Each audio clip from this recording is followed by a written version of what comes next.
When your dua becomes like a form of like mood regulation and how I make myself feel better with my dua and my supplications, my prayers become about how I deal with the situation, not actually changing the situation, how I deal with the situation, how I feel, that Allah is going to make me feel a certain way.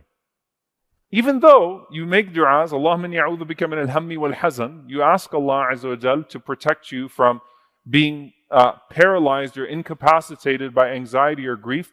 But when du'a solely becomes about that, when the Quran becomes about the inspirational quote to get you through the next day, and it becomes all about religion as therapy, and the religion of Allah is not therapy.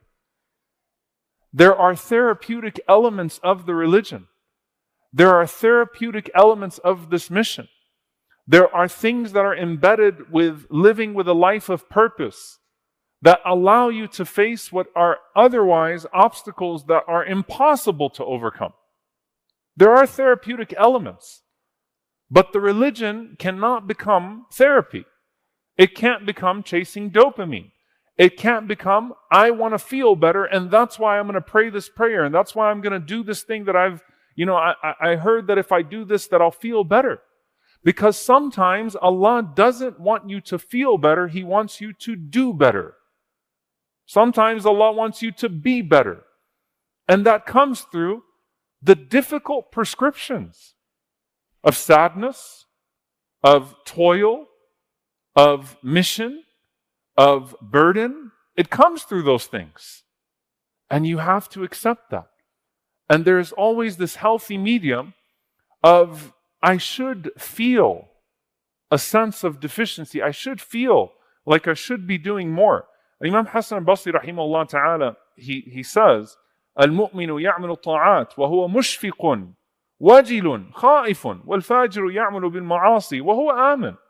He said, radiyallahu ta'ala anhu wa rahimahullah, that the believer performs good deeds and the heart trembles and there is a fear that maybe I need to do more for it to be accepted. And there is this sense of feeling charged to take the next step.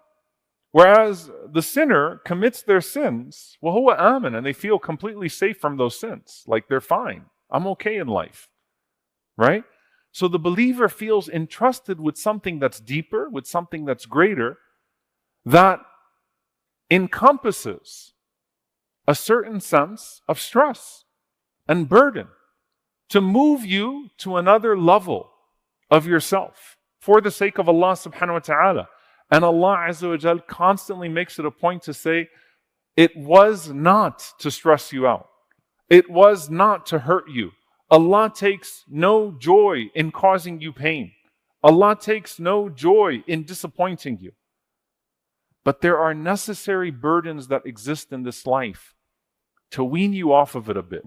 And subhanAllah, I was even thinking about the ayah, Inna ma'al usri yusra. Inna ma'al usri yusra. Verily with hardship comes ease. We share this ayah to comfort ourselves. We share this ayah to make ourselves steadfast. But look how quickly Allah subhanahu wa ta'ala qualifies it so that you don't become sedated by the verse. فَإِذَا فَرَغْتَ فَانصَبْ.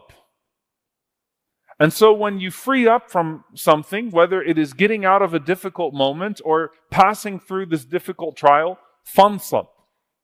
And the root of fansab, nasaba, actually comes from fatigue. Exert yourself. Put yourself through exertion. It's very interesting because it's the same root of the word that Khadija radiallahu ta'ala anha, we know it most in her narration, when Jibreel alayhi salam came to the Prophet sallallahu alayhi wasallam to give the Prophet sallallahu alayhi wasallam the message to Khadija, to give her the glad tidings of Jannah, give her the glad tidings of a home in paradise made of pearl, la sakhaba fihi wa la nasab, in which there is no noise and no fatigue. The stress is gone. Nasab, fansab. And so there is the stress that comes through the tiredness of test. That test wears us out. And then there is the stress that is optional fatigue through exertion. And Allah subhanahu wa ta'ala is saying, if you're comfortable, that's actually a problem. That إِنَّمَا الْعُسْرِ يُسْرًا, moving from hardship to ease, or with hardship comes ease, does not mean you can go back to being comfortable. It means that if you pass through the inevitable tiredness of test, then put yourself through the optional exertion of fatigue for His sake. It's a very powerful transition that we find in these ayat.